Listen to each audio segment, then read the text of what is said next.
daré? No tengo que, porque todas las cosas son tuyas, mi vida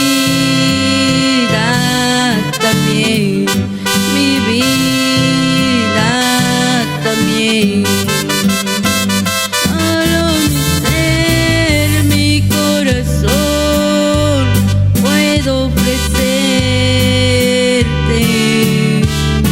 Si lo aceptas, oh Cristo amoroso, ocúpalo pues, ocúpalo pues. Si David, tu siervo, que fue un gran rey y que 1000 tesoros llegó a tener, con sus labios dijo: todo es de Dios, y lo mismo suyo le ofrezco yo.